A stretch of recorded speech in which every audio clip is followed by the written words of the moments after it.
Hey everyone, welcome back to the part 2 of chapter 7. In chapter 7, part 1, we talked about the fundamental 5 facts or line guidelines about matters and why they are in different physical states because of that kinetic molecular theory. And then we move on to simply describe the differences between those 3 different states. And then we put our most of the time on gas laws. That is, the variables of gases are mathematically related. So we talk a lot more about the gas laws. In this part, a part of chapter 7, we're gonna talk about the change of states. That means the changes between solid, liquid, and gas. And also we're gonna focus on the change that involves liquid to gas state change called evaporation. And then finally, we're going to talk about the interaction forces or interactive forces that holding particles together that again determines the physical states of matter. So let's take a look. First, the change of state. Okay, change of state simply means a substance transforms from one physical state to another, liquid to gas, gas to liquid, liquid to solid, solid to liquid, etc. Okay, now remember, we said the determination of a substance being at a certain physical state is primarily affected by temperature because temperature affects kinetic energy. So usually the change of state is accompanied by temperature change, heating or cooling a substance. Okay, either you heat a substance or cool a substance.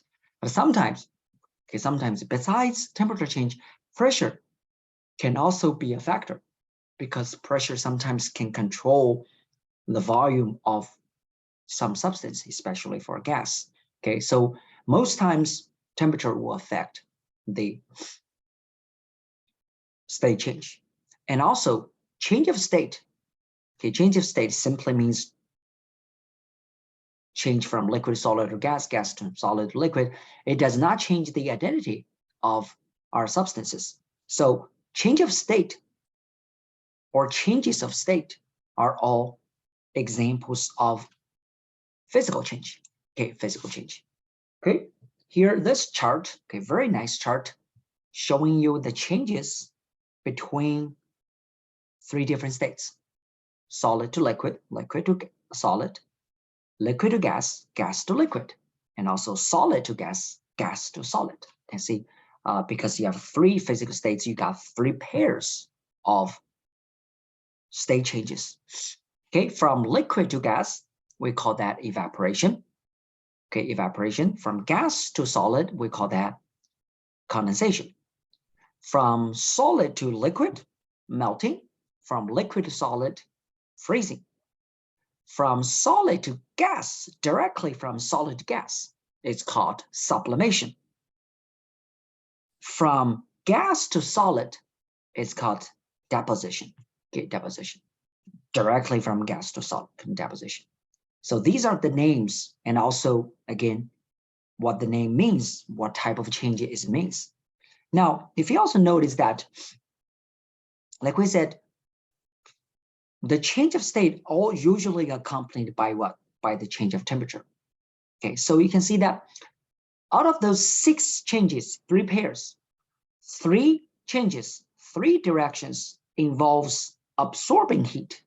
Okay, means you have to increase temperature.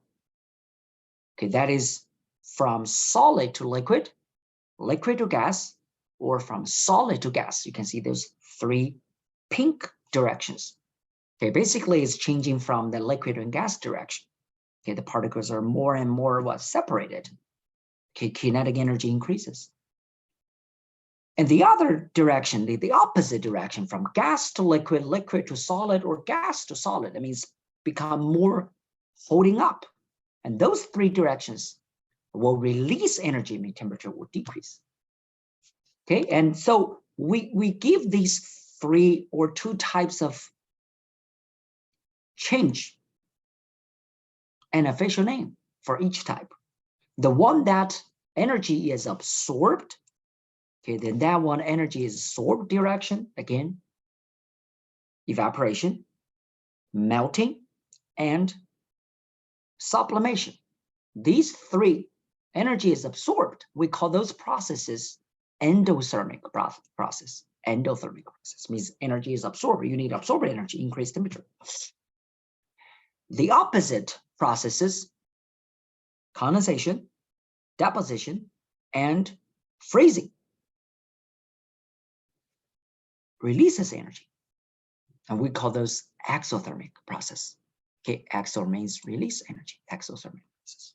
So out of those 6 directions, 3 are endothermic and 3 are exothermic. Okay, if you understand the principle of endothermic means what? You need increased temperature. So particles tend to become losing apart. Kinetic energy increase. So that direction means from liquid to gas, from solid to gas, or solid to liquid. Okay, breaking apart. And the opposite are exothermic. Here are 2 examples showing you these 2 state changes that are not usually seen. I know melting, evaporation, condensation, those are the ones we actually see in our daily lives. But sublimation from solid to gas and deposition from gas to solid are something we don't see that a lot. Okay, and demonstrated in this picture. Okay, iodine. Okay, iodine, crystal iodine means solid here, is a substance that can undergo sublimation. So you basically heat iodine. The iodine will change from solid directly to iodine vapor, gas. You don't see iodine melting to liquid. And when the iodine vapor filled in the beaker, and when it touches the bottom of that bowl, the top bowl cover bowl that is covered on the beaker and with ice in it, I mean, the bowl is cold. So when the iodine vapor get in contact with the cold bowl, the vapor will become solid again. Just overcome, you don't go through the liquid phase, just gas becomes solid again. And that process is called a deposition. So you can see that this picture shows you sublimation and deposition, okay, without seeing the liquid phase. Okay, iodine is one of the solid can undergo sublimation. Okay, another example is caffeine. Okay, we sometimes in our lab, if we want to purify caffeine, sublimation is one of the methods. Okay, through sublimation, we can give pure caffeine. Okay, pure caffeine. Now, like I said, after we know these 6 change of states, we will focus a little more on one direction, that is evaporation. Okay, that is evaporation, because evaporation is related to a couple of properties. Okay, properties we want to focus on. What is evaporation? Again, from liquid to gas. But what happened when the liquid evaporate is the surface molecule of that liquid. Okay, the surface molecule of the liquid gained enough kinetic energy, moving, constant motion, to overcome the attractive forces among them. So the surface molecule is gone, okay, escaped from the liquid phase, becomes what? Becomes gas. That's called evaporation. Evaporation happens on the surface. Now, because in order for a molecule to escape, the molecule need to have what? Kinetic energy. So if you increase temperature, that means higher kinetic energy. We talk about that's 5 guidelines of kinetic molecular theory. Okay, higher temperature, higher kinetic energy means what? The evaporation will be faster, because more surface molecule will gain that kinetic energy to what? To escape. Now, When the surface molecule escape to become the gas of that substance, the gas, we give it a name called the vapor of that liquid. Why we don't call it gas? Because it is still under ordinary condition, the substance is a liquid, but it does have some gas molecules above the surface. So instead of calling it a gas, we call it the vapor through evaporation. Okay, that is, the gas exists at a temperature and pressure at which it ordinarily would be thought as a liquid or solid, such as water, right? When water is liquid, but water does have some gas molecules on the surface. It means it's called a water vapor instead of gas water. Okay, called a vapor. Now here, this picture demonstrates the evaporation of a liquid in a closed container. Okay, in a closed container instead of open. Okay, instead of open. In a closed container, what happened is, again, the surface molecule will start to escape. Okay, escape into the empty space, become vapor. And as the evaporation goes on, the liquid level we're gonna drop. You got more gas particles in the empty space. Okay, liquid level is gonna drop. And then eventually the liquid is not going to be gone. At a certain point, okay, certain point, the liquid level will remain constant, won't keep dropping anymore. Okay, that means what? The evaporation looks stopped. It doesn't stop actually, but looks like it is stopped because the liquid level doesn't decrease. That means the gas molecule doesn't increase anymore. Okay, guys, this is again what will happen if you carry out that evaporation in a really sealed container. The liquid level will drop until at a certain point, the amount of liquid will remain constant, no longer change. Okay, it looks like the evaporation stopped. It actually doesn't, because evaporation is still happening. But what is going on here is because the gas molecule, remember, they're moving all the time. So when they move, there's a chance that the gas molecule collide back to the liquid phase to join the liquid again. So you see that? You have two directions. One direction is the surface molecule go to the gas, go to the vapor. And the vapor particles can bounce back to the liquid. So when the two directions have the same rate, then the liquid level will remain constant. Okay, and when that happens, we call the flask reached a physical equilibrium. At equilibrium, the number of particles leaving the surface is exactly balanced by the number of particles rejoining it. Remember the gas, the vapor molecules, particles are joining, bouncing back to the liquid, join the liquid. That's why the liquid level doesn't go up or down. You got molecules going up, you got something going back. So at the equilibrium, the number of particles leaving the surface is balanced by the number of rejoining it. And we call that stage physical equilibrium. When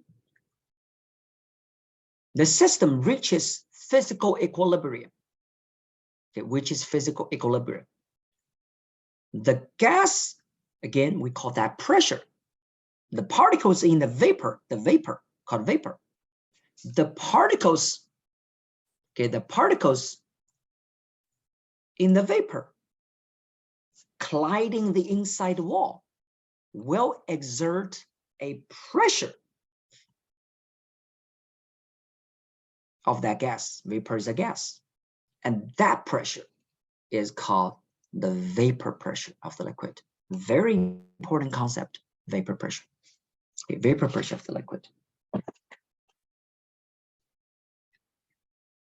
Vapor pressure is the pressure of the vapor when the system reaches equilibrium.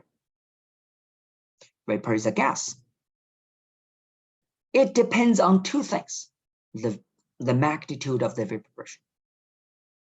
One thing is the nature of the substance. Okay, how easy the particles can break apart to become vapor, right?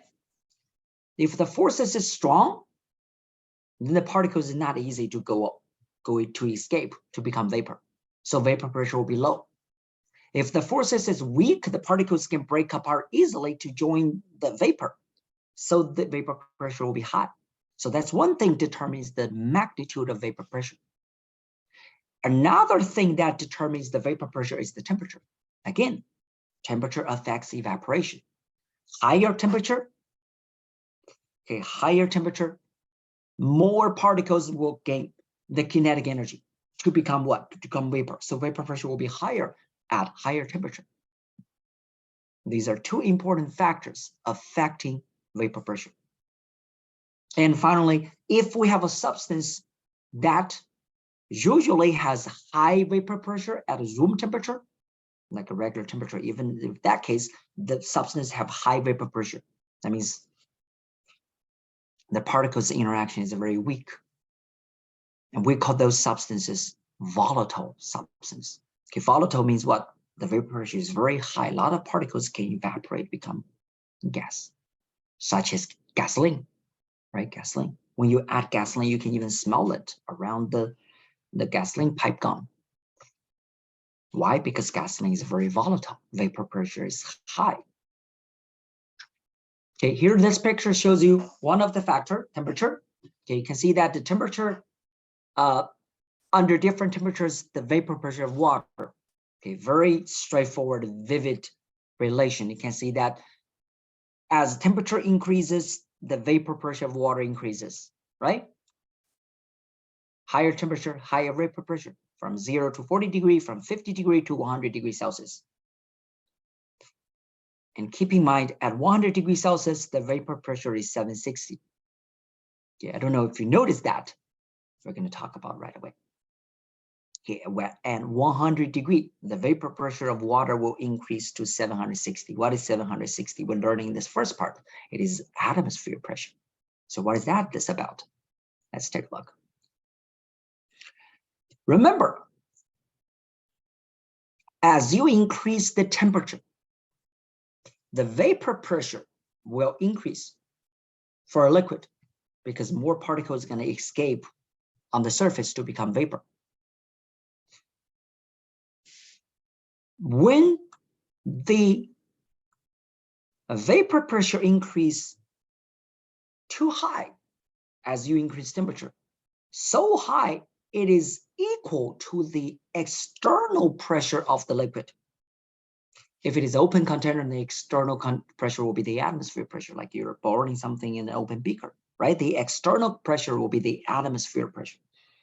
If the vapor pressure equals that atmosphere pressure for an open container, what happened is the liquid will boil. It will boil. That is what boil means. Boiling means. Boiling means when the temperature rises, the vapor pressure rises, and the vapor pressure equals to the external pressure. Then boil will happen. Boiling will happen. And of course, that temperature that caused the vapor pressure to equal to the external pressure is called the boiling point. That is when boil happens, right? Called boiling point. It is a temperature. Now, what is boiling? As you see, that boiling is basically what? Basically is something has a very high vapor pressure to reach the external pressure. And what is vapor? Vapor means the gas from evaporation. So boiling is basically what? Boiling is basically a type of evaporation.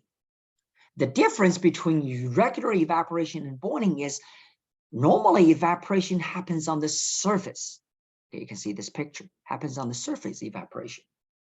But when boiling happens, the bubbles will form throughout the liquid. That's why you see bubbles when it boils. Not just on the surface, but from inside. Bubbled out. But it is still evaporation, changing from liquid to gas. Changing from liquid to gas.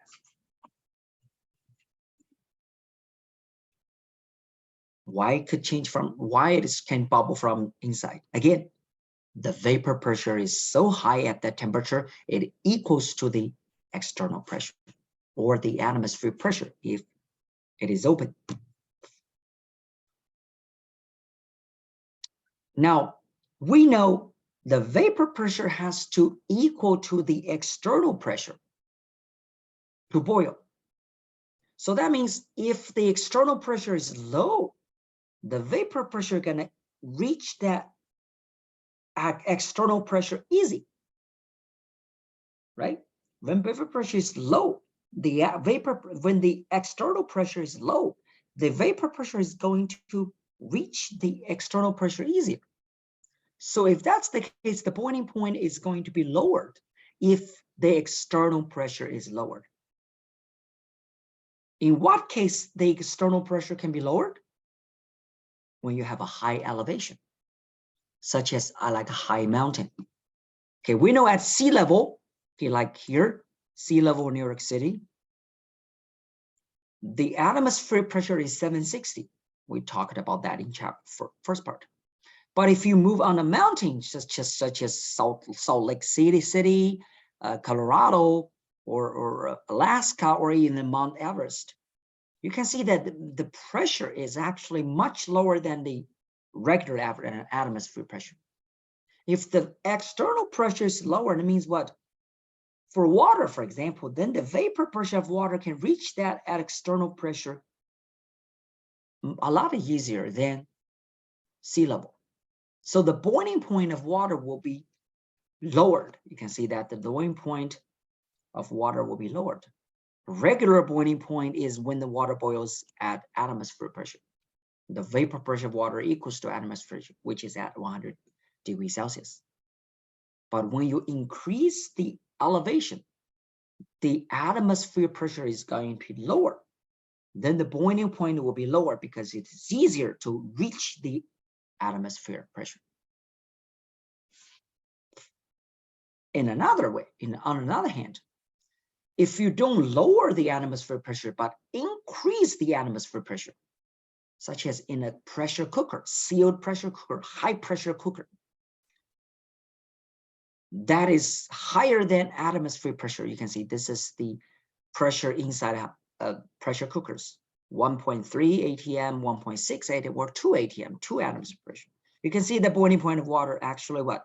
Increased, because it takes higher temperature to reach that higher atmospheric pressure. And that's why in pressure cooker, you can cook faster, because in pressure cooker, the atmospheric pressure is higher. So boiling point is higher. So water can actually boil at a higher temperature, so cook faster. Okay, cook faster. Water doesn't boil at 100 and boiled as 108, 116, and 121. And that way you can cook faster. So in a summary, boiling happens when the vapor pressure equals to atmospheric pressure or external pressure. If your atmospheric pressure is low at higher elevation, the boiling point is going to be low because it's easier to get there. But if your atmospheric pressure is high, like in a pressure cooker, then it's going to take harder to get there. Means what? Higher temperature to get there. So the boiling point of water or other liquid will be higher if the external pressure is higher. Okay. Very quick concept check. I think all of you can answer this question. What is the vapor pressure of water at 100 degrees Celsius? 100 degrees Celsius is the boiling point of water. So the vapor pressure of water at boiling means what? The vapor pressure of water should equal to the atmospheric pressure, which is 760 millimeter of mercury. Because at 100 degrees, water boils. So the vapor pressure of water equals to the 760 millimeter mercury. That's how we know. Last topic, like I said, we're going to talk about another factor that affect vapor pressure. That is what? The forces holding particles together. We said stronger forces, the particles are holding tighter, so it's harder to evaporate. Vapor pressure is going to be low. Weaker force, the particle is easy to escape. Vapor pressure is going to be high, right? We talk about the forces, but what are they? How do the particles interact with each other? And we're going to talk about now. There are 3 types of interaction forces, meaning attractive forces between molecules and another molecule. And those 3 types are listed here, called dipole-dipole interactions, hydrogen bonding, and London forces. These 3 types. Don't worry, we're going to see them. But one thing before we see them, one thing very important, that is these 3 forces are between molecules, one molecule and another. So these forces are called intermolecular forces, like international, okay, between countries. Intermolecular means what? Between molecules. They're different from what we learn in chapter 4 and 5, chemical bonding. They're not chemical bonding. They're what? Interaction between molecules. They're not chemical bonding. They're not within a molecule. They're between molecules. We call intermolecular forces. Okay, that's very important to know. The first type, dipole-dipole interaction. What is dipole-dipole interaction? Dipole-dipole interactions is when you have 2 polar molecules. Okay, this comes to something we learned in chapter 5. When molecules are polar, it means what? Molecules have charge distribution that is not even, uneven distribution of charge. So the molecule has dipole moment. One end has partial negative charge, one end has partial positive charge. And because of the charges, even though they're partial charge, makes molecule and molecule interact with each other, right? Positive will interact with the negative. So this is what happens when you have polar molecules. See, if they have charge on them, even though they're partial charges, but interaction will happen. The negative will interact with positive, positive interact with negative. 2 dipoles interact with each other through negative charges. And this type of interaction is called dipole-dipole interaction. Of course, more polar the molecule, the dipole-dipole interaction is stronger. Okay, if the molecule is more polar, the interaction will be stronger. If interaction is stronger, means what? Harder to the molecule to separate, so means what? Vapor pressure is low. And when vapor pressure is low, it takes long time to boil. So boiling point is what? Is high. Okay, think about this logic. When interaction is strong, because molecules are polar, then the vapor pressure is going to be low because particles don't want to escape. If vapor pressure is low, means what? Takes longer to reach the atmosphere pressure. So boiling point is going to be high. Okay, is going to be high. This picture shows you the dipole-dipole interaction of chlorine fluoride. You can see that chlorine fluoride, fluorine is more electronegative. So chlorine fluoride, chlorine will bear a negative charge. Chlorine will bear a partial or fractional positive charge. And so you can see the molecules interact with each other, between these molecules. Okay, negative interact with positive, positive interact with negative to form a network of dipole-dipole interaction. Now, and the second type is called hydrogen bonding. But technically, hydrogen bonding is still a dipole-dipole interaction. But this type of dipole-dipole called hydrogen bonding is unusually stronger than regular dipole-dipole. The reason is in hydrogen bonding, hydrogen is covalently bonded to a highly electronegative element and small size. So if you have satisfied both conditions, hydrogen bonded to a highly electronegative element, and also they are small in size. Only 3 elements satisfy these conditions. Fluorine, oxygen, and nitrogen. If you look at your periodic table, you can pause it. These 3 elements are where? On the top right corner, where by the trend of electronegativity, you know these 3 elements have the highest electronegativity, and also they're small in size. Because of that, when hydrogen is bonded to them, okay, hydrogen bonded to fluorine, oxygen, nitrogen, the bond is very polar because these atoms are very electronegative. They take electrons strongly towards itself. So the bond is very polar. Remember, bond is more polar, interaction is stronger. Another reason is because hydrogen is very small. Remember, it's a hydrogen bonding. You have to have hydrogen. When hydrogen is small means what? The molecules can get closer to each other because hydrogen atoms are so small. So the distance between molecules can be very close. And close distance means what? Stronger interaction. So both reasons, the high polarity of the hydrogen bond and also the smaller size of hydrogen nucleus, making hydrogen bonding containing molecules very strongly interacting with each other. It is still dipole. You can see there's still charge interactions. But this type of dipole is unusually strong. We give it a special name, hydrogen bonding. But keep in mind, in order to satisfy hydrogen bonding, hydrogen must be covalent bonded to oxygen, nitrogen, or fluorine. This is the picture of hydrogen bonding in water. You can see that the oxygen of water interact with the hydrogen of another water. You have a network of hydrogen bonding because water has OH bond. And due to hydrogen bonding, the vapor pressure of water is very low because hydrogen bonding is very strong. So the vapor pressure of water is very low, much lower than those similar liquids like H2S, H2 selenium, H2 tellurium.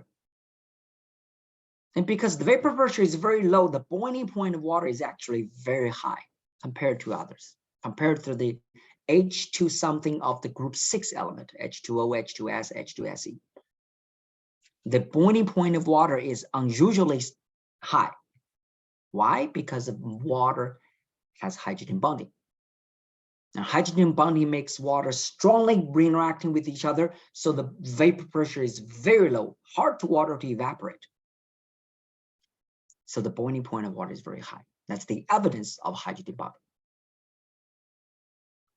Finally, the third type, called London force, are dealing with molecules without any dipole, means non-polar molecules, such as we're showing here hydrogen, right? H2 is a non-polar. 2 hydrogens share electrons equally. They don't have any dipole. So how do they interact with each other? They interact with each other through, again, London forces. What is the London force? London force is resulted from a temporary dipole.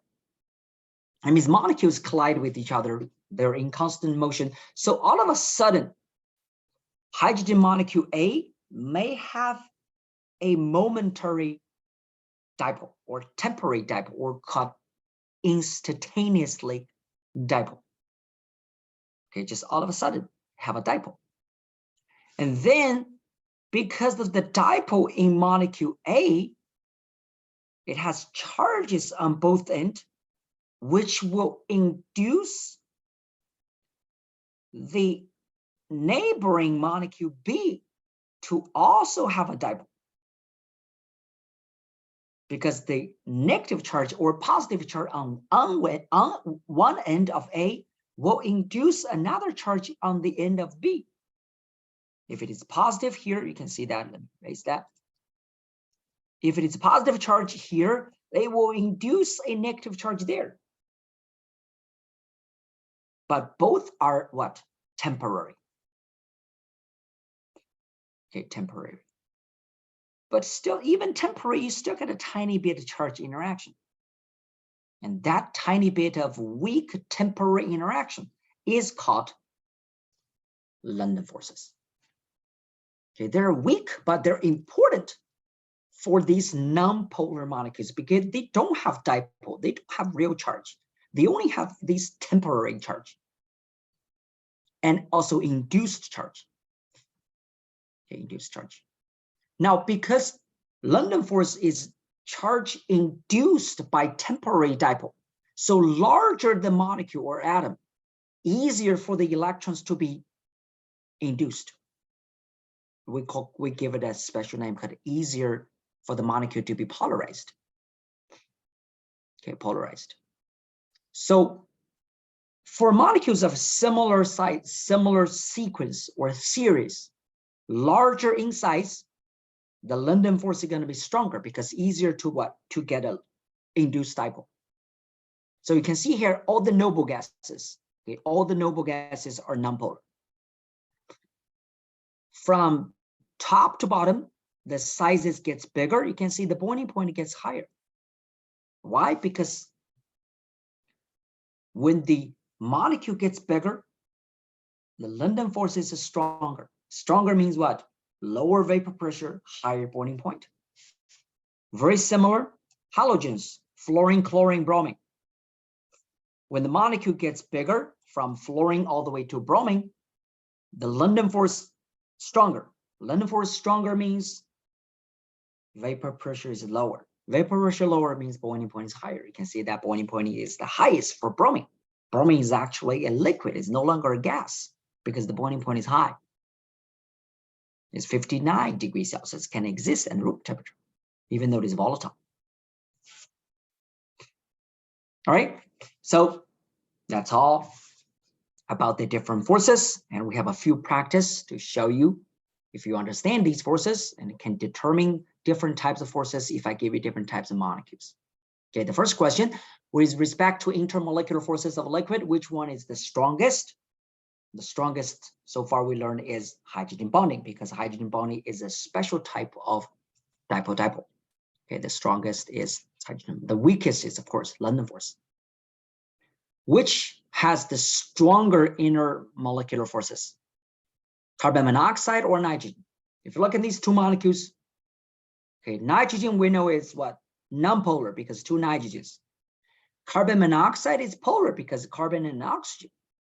So between these two, carbon monoxide has dipole-dipole interaction because carbon monoxide is polar.